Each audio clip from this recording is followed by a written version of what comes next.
In 1990, a quiet university town is terrorized by an unknown madman. Over a blood-spattered 4-day period, he rapes, murders, and mutilates 5 attractive young co-eds. It created in the community a sense that no one was safe. His atrocities are savage and intended to shock authorities. He would cut off body parts, pose them, decapitate them. One victim was stabbed 31 times. But as secret audio recordings made by the killer reveal, his motives are even darker and more sadistic. There's a tremendous amount of nihilism in his voice. He enjoyed these crimes. It was empowering to him. The case involves mass panic at a major university.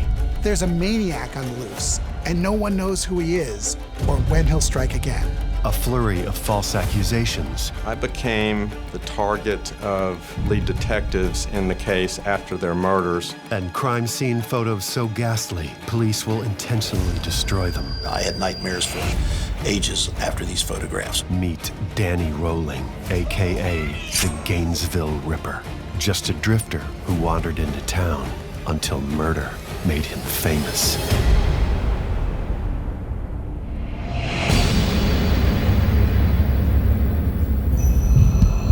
The savage murders of 5 college students in 1990 struck fear throughout the town of Gainesville, Florida, and horrified the entire nation.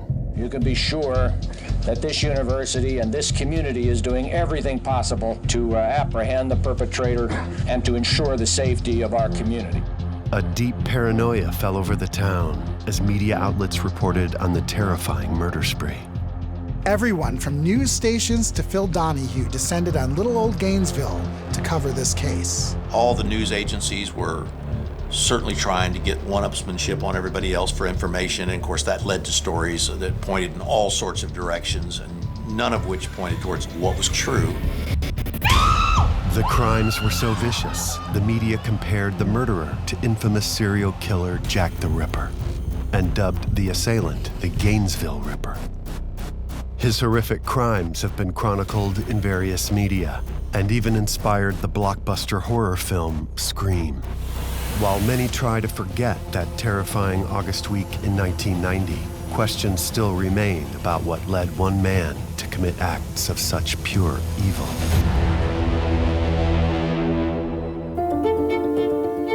In 1990, Gainesville is known as a peaceful college town, home to the University of Florida and Santa Fe Community College. College towns are these wonderful little havens where everybody feels safe all the time. Gainesville offers everything a student could want: pleasant weather, a renowned sports program, and plenty of activities. Those days, it was such an innocent community that people didn't lock their doors here. It was a wonderful place to go to school, and Money Magazine had even ranked Gainesville as the 13th best place to live. As the summer winds down, students begin getting ready for the fall semester. Between the summer and fall semester, kids moved into town. And as you can imagine, it was a party week. Schools starting, that sororities and fraternities are due in rush. The football team's starting to get together. We had a new president of the university, John Lombardi, and it was kind of going to be this exciting start. So there would have been much excitement and hubbub on campus. However, it's not just students who have traveled to Gainesville. Someone else has decided to call this town home.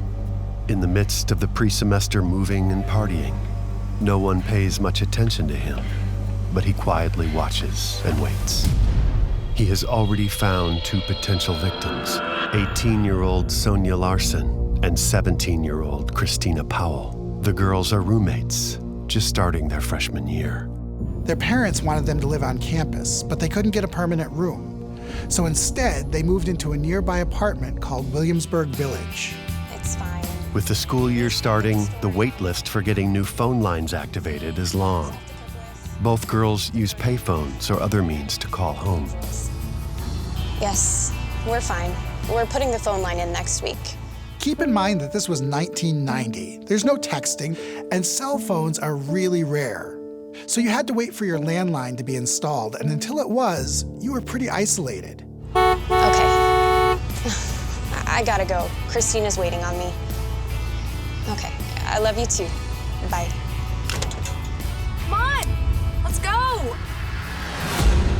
As darkness falls across Gainesville, the shadowy figure who has been stalking the young co-eds prepares to attack.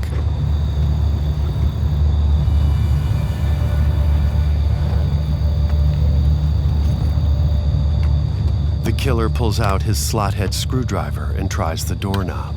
To his surprise, it's unlocked.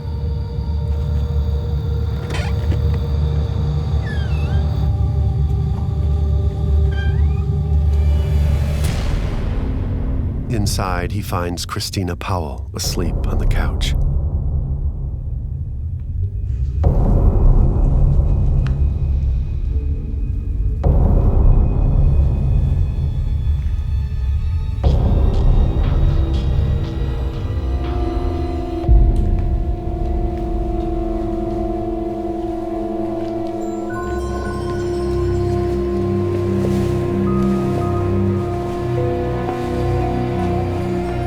Upstairs, Sonia Larson is asleep in her bed.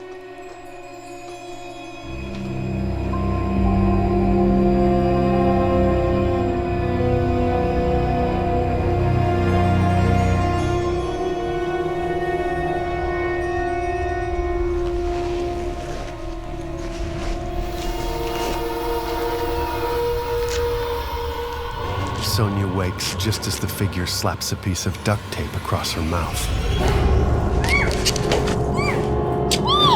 He plunges a knife repeatedly into her body until she stops moving.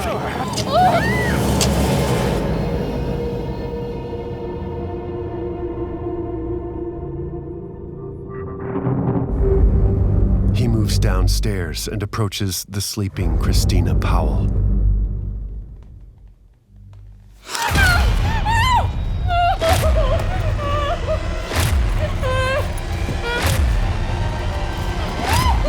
Unlike Sonia, the man has other plans for Christina.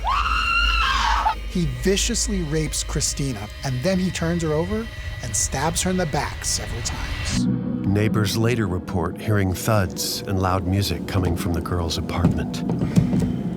Sadly, Sonia and Christina's neighbors said that he heard loud music and banging, but he just thought maybe they were hanging up pictures in their new place.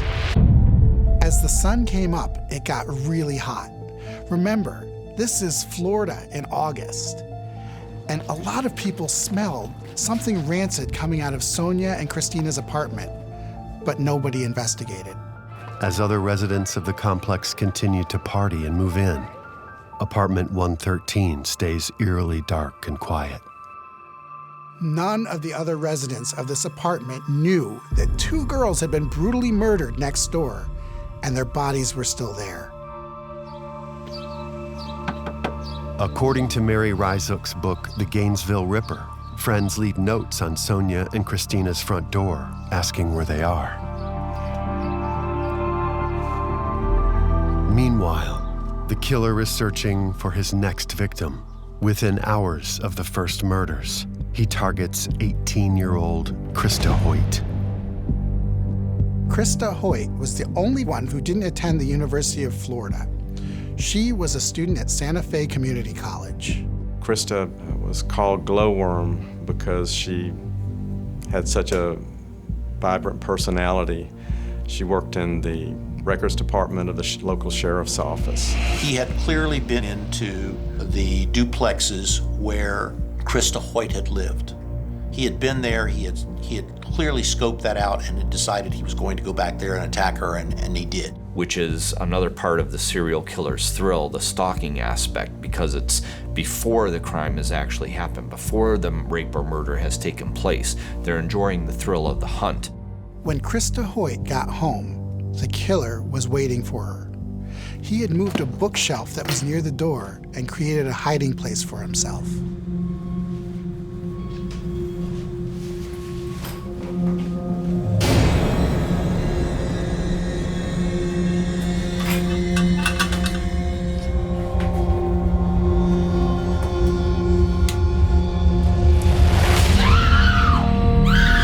Krista is ambushed in her own duplex and savagely dragged into her bedroom.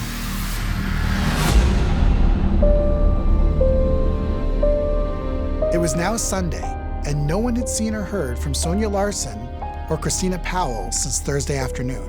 After their phone calls and door knocks are unanswered, Christina Powell's parents contact a maintenance worker, who in turn calls the police.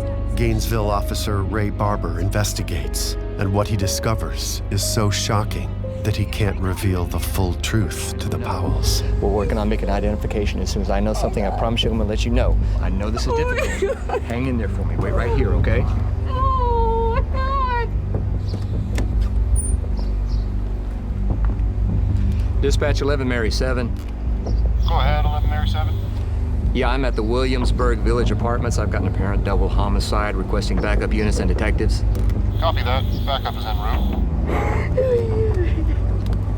Better get a crisis team here, too. I've got parents on the scene. Copy that. 10-4 dispatch. First responders and forensics teams are ill-prepared for what they find inside. Both girls had been brutally stabbed, and Christina had been raped and her breast had been mutilated. He had an unusual habit of needing to remove the girl's nipples. But the killer took the atrocities even one step further. In the case of several of the victims, female victims, they were mutilated and bodies were displayed. Police find Sonia Larson's dead body provocatively posed on the bed with her legs parted. While he's posing that body, he's kind of future framing how somebody's going to react to this, and he's going to get a smile on his face while he's posing that body, knowing he's going to get that effect from someone else. Christina Powell's bloody and mutilated body has also been sexually posed. There is evidence that the killer had tried to cover his DNA tracks. The killer manipulated the crime scene. What he attempted to do is clean up the crime scene, eliminate evidence. Investigators found a bottle of dish detergent by Christina's open legs. The killer had used it in an attempt to destroy any DNA evidence that he may have left in her private area. As police investigate the gruesome murders, word spreads quickly throughout Gainesville. Of course, because this was Florida, in everyone's mind was, is this another Ted Bundy? Ted Bundy is the infamous serial killer who murdered 30 women from 1974 to 1978. He was executed in 1989. They hadn't forgotten what Bundy had done, and it spread through campus like wildfire when the first two victims' bodies were found. Like Ted Bundy, the killer behind the Gainesville slayings stalks college students as his prey. Police have no clue who's behind the crimes, but in reality, the murderer is a drifter by the name of Danny Rolling. Danny Harold Rolling was born in Shreveport, Louisiana, to a father that was a police officer, but was also a horrible, violent, abusive man. He terrorized Danny and his mother pretty much without equal. Shut up! Shut up! You were a mistake. Your mother never should have had you. James Rolling's abuse of his children is nonstop, including handcuffing and beating Danny and his younger brother. He made it apparent to Danny throughout his whole childhood that he never wanted him, he demeaned him, humiliated him, and physically abused him. As Danny grows up, he shows signs of troubling behavior. He was certainly a sociopath with all sorts of disorders. You name them, he could fill a book on the disorders that Danny suffered from. Danny did drugs, drank, was a peeping Tom. Danny used any and every means at his disposal to escape from both his home life as well as reality. In the mid-70s, Rolling marries and sires a daughter. Around 1977, his wife divorces him and takes their little girl. According to Rolling's mother, after that, he, quote, just lost it. Danny couldn't hold down a job for long. So what he did was he progressed to robbing people and businesses. These are signs of more extreme and worse actions which are to come. Those future actions now include murder, rape, and mutilation. From his hideout in the woods, Danny Rolling keeps an audio journal in which he addresses his parents directly. I'm not sure. Sometimes it seems like it's the other me. Mom tried to give me some help. Of course, you'd say no, Pop, but I didn't need it. I wanted to make you proud of me. I let you down. I'm sorry for that. Well, I'm gonna sign off. I've got something I've got to do. Our understanding is what he left to go do was kill Sonia and her roommate. Hours after Sonia Larson and Christina Powell's bodies are discovered, Krista Hoyt fails to show up for her midnight shift at the Alachua Sheriff's Department. I left her 2 messages as well. It's just not like her to not show up or call. She was supposed to report in for work, and she had a reputation in the community as being an unbelievably hard worker and very committed to her job and very much wanting to join a police department. Alachua County deputies Gail Barber and Keith O'Hara are dispatched to do a welfare check on Krista at her duplex.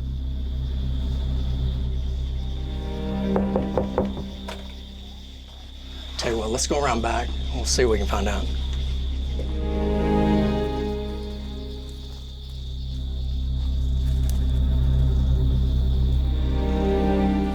What the deputies find horrifies them.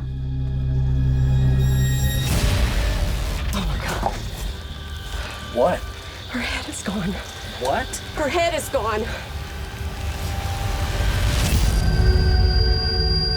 She is fully decapitated with her head severed completely from her body and moved and placed on a shelf. And then Danny provocatively and grotesquely posed her body, the torso and legs, on the bed, essentially on display. Not only did he put the head on the shelf, but he placed a mirror next to it so it would be the first thing police would see when they walked in the room. As police investigate further, they find that Krista had been raped and her breasts mutilated like the previous victims. However, Krista had a single deep incision running from her pelvic area up to her collarbone. I personally think that part of Danny Rawlins' motive was really meant to shock police.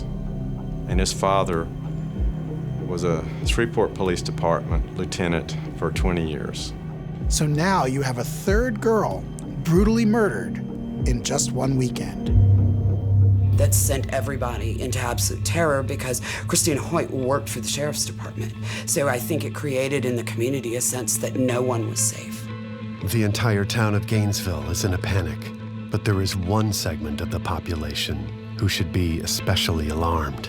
Sonia Larson, Christina Powell, and Krista Hoyt all have one thing in common. Danny Rolling, much like Ted Bundy, had a very specific victim type. When you look at all of his victims, they all had brown hair and brown eyes. That's most likely who he was sexually interested in. I had a daughter who was right then a teenager, a small brunette teenager at the time, and so just like everybody else, I was scared to death. And to add to the hysteria, nobody had a clue who did it. Danny was able to get away with what he did because he was incredibly adept at least outwardly conforming to our norms and standards. He knew how to behave in a store. He knew how to observe and watch people without being caught. Rolling blends in and becomes almost invisible as he hunts his prey. You have this meaningless guy. You'd never notice him in a crowd. That's the frightening thing about these guys. When people say, but he lived here, and I never noticed that about him. With young girls being the killer's target, many of the co-eds thought there was safety in numbers. Many students gather for sleepovers in an attempt to stay safe until after the killer is caught. We'll call you tomorrow, I promise. I think we're safer here all together tonight. I love you. Bye. The Gainesville Ripper is on the prowl. In August of 1990, the town of Gainesville, Florida is gripped in fear as 3 female college students are found viciously murdered and mutilated. With 3 young women killed between Friday and Sunday, police aren't using the word serial killer quite yet, but action is being taken. Media coverage erupts as news of the grisly murders spreads. A task force consisting of local law enforcement and behavioral specialists from the FBI is set up to hunt for the elusive killer. Tips were coming in from all over, but most of them were dead ends. And the CSI units were at the scenes, leaving no stone unturned. The task force has no idea the murderer is a drifter named Danny Rolling, who's already looking for his next victim. As law enforcement begins its scramble to unmask Rolling, students are still living in fear, wondering where he will strike next. It's just getting too frightening to live alone, or, even with friends, it's too scary. Everybody moved kind of in groups, and especially for the women, it was, well, I have a boyfriend, so I'm gonna be safe, so I'll just go stay with my boyfriend. 23-year-old Tracy Paulus already has a strong male to protect her. 23-year-old Manny Taboda. Roommates at the University of Florida, Tracy and Manny have been best friends since high school in Miami. She was a pretty former homecoming queen in high school who everyone knew, and he was a 6'2", 200-pound former football player. Tracy's parents were thrilled because Manny had been a wonderful friend and was this great big guy that could keep Tracy safe. By now, the Gainesville murders are national news. Tracy is on the phone with her mom, trying to reassure her that she's safe as she waits on Manny to get home from his bartending shift. Mom, it's Manny. Who in their right mind is gonna come in an apartment with a 200-pound, 6'2" brick wall in here? I mean, seriously. I know. I promise I'll stay close to him. Besides, he sleeps with his door open so his cat can get into his room. He can hear anything. Tracy, it's me. I'm home. That's him. Okay. I love you too. Good night. Hi. Thank God you're home. It's all over the news. You've watched enough news, right? They're just repeating the same thing over and over. They'll get whoever this is. They don't know who it is. They'll find out. Look, I'm home. It'll be okay. Yeah, I guess you're right. I'm beat. I'm going to bed now that you're home. All right, get some rest. Oh, no more TV. Sometimes Danny Rolling would stalk his victims, and other times he wouldn't. And in her book, author Mary Ryzik recounts how residents of the Gatorwood Apartments reported seeing someone prowling through their neighborhood on the night of the murders. Rolling is able to break into Manny and Tracy's apartment by prying open the sliding glass door. Rolling enters Manny's room first and pauses when he sees the size of the former athlete. But I think Danny Rollins was also big and strong at that time. A struggle breaks out between Rolling and Manny. Danny later said that he was a bit concerned during the fight because Manny landed a few hard hits that almost knocked him out.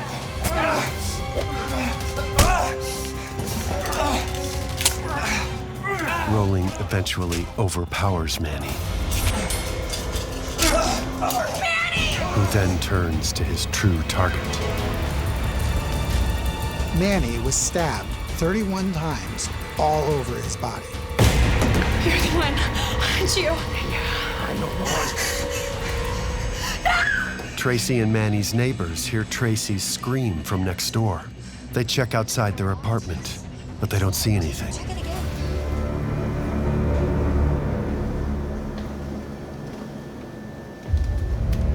Rolling uses dish soap in an effort to eliminate his DNA from Tracy's body. In her book, The Gainesville Ripper, author Mary Ryzik claims Rolling then waits and watches Tracy as she takes her last breaths. Aim for the lungs, straight through the ribcage. Don't chase after them when you stick them. What you need to do after you stick them is just sit right down there for about 30 minutes or an hour, however long it takes. Tracy's boyfriend, who lived in Miami, was aware of the situation in Gainesville. And when he couldn't reach Tracy, he called a local friend and asked him to check up on her. Tracy's body is found in the hallway, and Manny's corpse is discovered in his bedroom. When detectives and forensics experts arrive, they have no doubt this is the work of the same killer. Tracy had been raped, stabbed, and her body had been posed. Manny showed such enormous courage, and literally, even when there was no life going to be left in him, fought to protect himself and his roommate. Manny was a very big guy, very physically imposing, and so as the word spread through the community, this wasn't some little bitty kid that couldn't stand up for himself. It created a sense across the entire community that nowhere was safe. 3 of us slept in one room because we were definitely shaken up. The fear was so bad on the University of Florida campus that the sale of door locks and guns actually went up during that time period. Many students decide to withdraw their enrollment and flee the campus. I'm leaving. My parents are coming to get me and I'm going home. We took people into our home out in Alachua, some miles outside of Gainesville. College students came out and stayed. People were rooming together, and folks that lived alone were starting to accumulate together, that everybody moved kind of in groups. I suddenly started receiving phone calls from friends that I had not talked to in many, many years, whose children were going to the university and concerned about their safety. Investigators work to subdue rumors that are spreading. To say that we have a suspect that's about to be arrested is very premature. The task force has made no arrests, but they are zeroing in on one suspect. There had been a gentleman named Ed Humphreys who had lived for a brief period of time at the Gatorwood Apartments. What drew attention to Humphrey was he was out of control in so many settings. Ed Humphrey is currently in police custody for assaulting his 79-year-old grandmother. Law enforcement gains a warrant to search Humphrey's apartment and take DNA samples. Edward Humphrey had a lot of mental issues, and he had a thing for Tracy Paulus. That made him a strong, but wrong, suspect. With police focusing on the wrong person, Danny Rolling, the Gainesville Ripper, is free to kill again. There was a real media infatuation about this case. Adding fuel to the media frenzy, news outlets also pick up on the similarities between the Gainesville murders and those of Jack the Ripper. Many of Danny Rowling's murders really reflect the same type of murders that Jack the Ripper committed. He would cut off body parts, pose them. And suddenly, we had the Gainesville Ripper. The frenzy is taking its toll on the university and faculty. Kids are fleeing and going back home and saying, okay, I'll start college a semester late. First-term university president John Lombardi addresses the students during a staff meeting. John Lombardi told students, it's clear this part of the country has a maniac on the loose. President Lombardi encourages students to call their families and let them know they're okay. Since cell phones are not common in 1990, Lombardi opens the school fundraising phone banks so students can call their parents. There was a determination that even they would allow students to withdraw for some period of time. The school and the task force wanted to regain control, and Chief Clifton told the students that Gainesville would have the most police coverage of anywhere they'd ever lived before. Then, the news breaks that the police have a suspect in custody. 18-year-old Ed Humphrey, a resident of the Gatorwood Apartments where Manny Taboda and Tracy Paulus were killed, is being questioned by police. Ed Humphreys was thought to be the murderer of Tracy, basically because he had a crush on her. The media immediately fixate on Ed Humphrey as the potential killer. Many times the media is looking for a bad guy. Ed Humphreys was the epitome of this bad guy because he had some mental issues and his face was kind of jacked up. He had all these scars on his face, so he looked pretty scary. Mr. Humphreys had a history of pretty profound mental health concerns. And so they start looking, they're looking around, they're looking for suspects, and Ed Humphreys' name just keeps coming up and coming up and coming up, either because of bizarre, aberrant behavior, up into the point where it is learned that during some sort of mental health episode, he had pretty badly assaulted his grandmother. So the police capitalize on that and use that as sort of a pretext to go and check the house, and he is arrested. And initially, he is identified as being the Gainesville Ripper. And And so his image goes out over newspaper media, it's shown on TV, his name is used pretty much without thought by both newspaper reporters and TV journalists. Police still do not know that the real Gainesville Ripper is Danny Rolling, who's been hiding out in the woods near the campus. Danny Rolling had run out of money, so he did what he always did. He robbed a bank. However, the teller tossed a dye pack into the bag, which exploded with pink paint. Police searching the area find Danny Rolling and a fellow drug user who met Rolling just a week before. Alachua County Sheriff's Department, stop! Rolling flees and manages to escape into the woods while the other man is detained. As police search for Rolling, they discover his campsite and find the stolen cash covered in pink paint. Police collect Rolling's ski mask and other gear under the assumption that they're just part of his bank robbery kit. They also pick up his recorder and audio tapes, unaware that they contain the confessions of the Gainesville Ripper. Since Rolling is not yet a suspect in the Ripper murders, the tapes are ignored.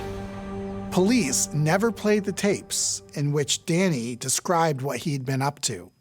Instead, those tapes went directly into the evidence room. His campsite discovered by police. Rolling panics and abruptly flees Gainesville. Danny needed money to live and also to run, so he robbed a Winn-Dixie in Ocala, Florida.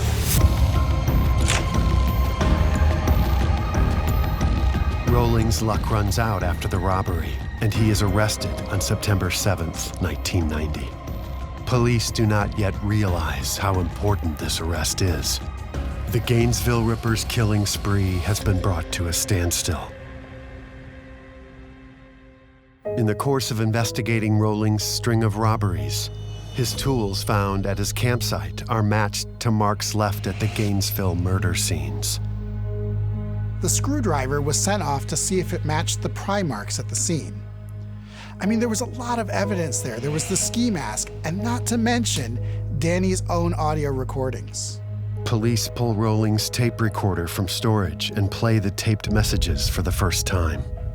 The impressions from the screwdriver at that camp matched pry marks on the apartment doors. What'd you find? You're not gonna believe this. He's announcing his name on the recording. It was here all along. This is Danny Rolling, out under the stars tonight. Law enforcement has finally found the Gainesville Ripper. The task force reaches out to police in Danny Rolling's hometown of Shreveport, Louisiana, regarding similar crimes to the Ripper's MO. Shreveport police notice similarities between a triple murder that occurred locally in 1989 and the recent Ripper killings. Much like Ed Humphrey in Gainesville, the authorities in Shreveport have focused on the wrong suspect, a man named Hal Carter. Hal Carter was Julie Grissom's ex-boyfriend from Shreveport, Louisiana. And when Danny killed Julie and her family, Hal became a target for authorities. I dated Julie for over a year, and I became the target of lead detectives in the case after their murders. Although Carter was never arrested or charged for the murders, the suspicion was enough to upend his life in Shreveport. I had to leave Shreveport because I lost my law practice. I was receiving death threats just because detectives in the Grissom homicide investigation concluded that I was the killer and just pursued me. Even after they learned and had facts that I was in Atlanta, Georgia during the time of the murders. Julie had been raped, murdered, and her body was put on display, just like the girls from Gainesville. The killer also used cleaning fluid on Julie's body in an attempt to destroy the DNA evidence. The similarities in the cases cannot be ignored. Shreveport police share their information with the Florida task force. With this new connection in mind, the task force re-examines the evidence. In 1990, DNA testing was still in its infancy. But investigators had linked the semen found at all 3 crime scenes to one person, Danny Rolling. Because he was a habitual offender, Danny was already serving a life sentence for the bank robberies. And then, in November of 1991, he was indicted for all 5 murders in Gainesville. Until now, the lead suspect has been 18-year-old Edward Humphrey. Through DNA testing, Humphrey is finally ruled out as a suspect. I'm very, very happy to be free from prison today. Around the same time, the true identity of the Gainesville Ripper is revealed through audio tapes found at his campsite. This is Danny Rowland, out under the stars tonight. In November 1991, Danny Rowling is indicted for the murders in Gainesville. He is already serving a life sentence for his string of robberies, but now faces the death penalty. As Rowling's murder trial nears, he makes a strange request. I got a call. He wanted to talk to us. But it was the weirdest thing because he didn't want to talk to us. Bobby Lewis wanted to talk to us as the spokesman for Danny Rowling. Danny befriended a fellow inmate named Bobby Lewis, and Bobby later contacted prosecutors. Bobby gave Rod Smith information that nobody else could know. He would tell Bobby, and then Bobby would tell the police. And so that is how his confession was conducted. Danny whispered in Bobby's ear, and then Bobby would repeat it. Since Rowling confesses to all 5 murders, his trial moves to the penalty phase, where prosecutors push for a death sentence. The trial is held in 1994, almost 4 years after the killing spree. Every newspaper was up here in those days. During the trial, jurors see graphic evidence, photos, and hear of the atrocities Rowling has committed. One of his days of testimony, the jurors asked to leave after listening to what Danny had said that he did at certain scenes, and the jurors said they couldn't take any more that day. In court, Rowling appears uncomfortable when viewing the photos. Danny didn't want to face what he did. He didn't really want to face it. Danny didn't want anyone seeing photographs of what he had done. He was smart enough to realize that if they were able to see what he actually did to his victims, no jury would even consider anything less than the most severe penalty. Although the killer will later deny it, a fellow inmate claims Rowling stated his motive for murder was to become a superstar, similar to Ted Bundy. He also claims he was possessed by a demon that compelled him to kill. I know this will sound surprising, but he was, in his own mind, an intensely religious person. In those days when Danny did these horrible things here and in Shreveport and elsewhere, Danny literally believed that at times the devil made him do these things. And so Danny would have these characters. He called himself Enad, or he would call himself Gemini, which really, Enad is Danny backwards, and Gemini was from a movie he watched. When you see interviews with Danny Rowling, he seems pretty reserved, but he was said to have this Jekyll and Hyde personality. And of course that matches the duality of the serial killer, but I feel with Danny Rowling there was this rage. So, he might have had this bipolar rage where normally you'd see him as a calm person, but when his rage did come out, you would be dead. I personally think that a lot of the rage that Danny Rowland exhibited in these murders was really derived from his rage against his father. I personally think Danny Rowland, serial killer, was not born, he was made. He was made through years of abuse, and had he not suffered those years of abuse, I believe that he probably would never have been a serial killer. During the trial, Rowling's ex-wife, O'Mather Loomis, is brought in to testify. Her physical appearance might shed light on Rowling's choice of victims. It does appear that an element of it may have been his former wife because of the similarity in appearance between the female victims and his former wife. All of the ladies had a similar look. They were petite and brunette, and that is a description of Danny Rowland's former wife.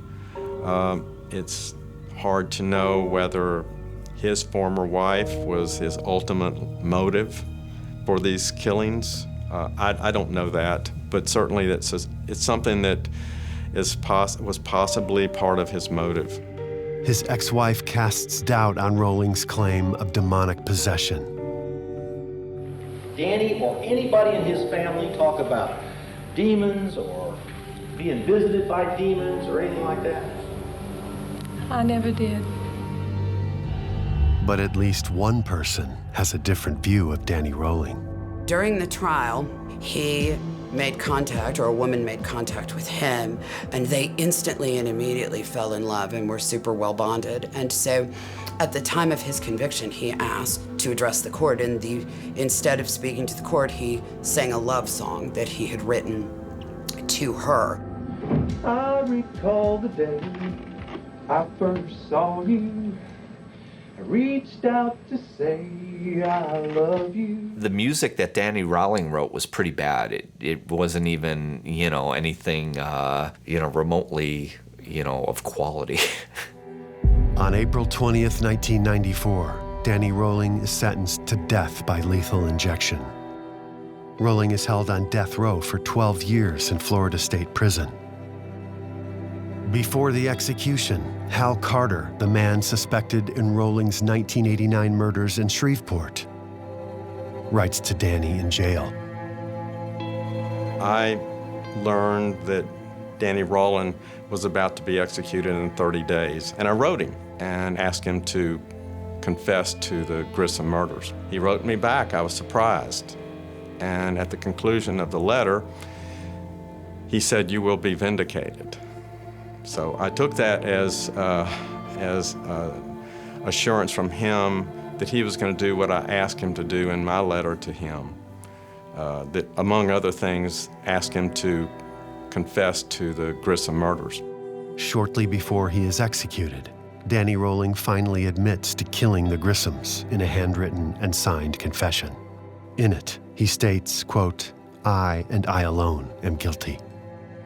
It was literally the day of his execution, that was literally 17 years after the Grissom murders, that he wrote that confession that I basically was able to orchestrate through help with his pastor, through his prison chaplain, through his appeal attorney. They all worked with me and helped me to ultimately get that confession from Danny Rolling, in which he said Hal Carter is 100% innocent of these murders.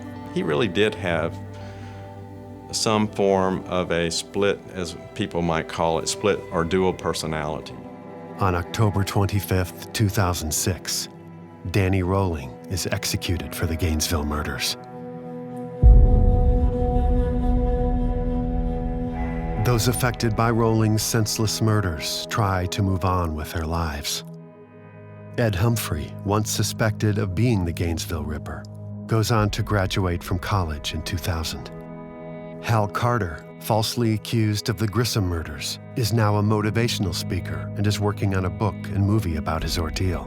Families of the 5 victims petition to have the evidence and crime scene photos from the case sealed. In 2008, police gave the media one last time to look at the evidence before they destroyed it. These were great kids with great futures. Think about it. Today, without Danny Rolling, they would have kids probably about the age going to this university. They would have been alumni. They would have been legacies. In Gainesville, there's a large wall along 34th Street, which is famous for its graffiti.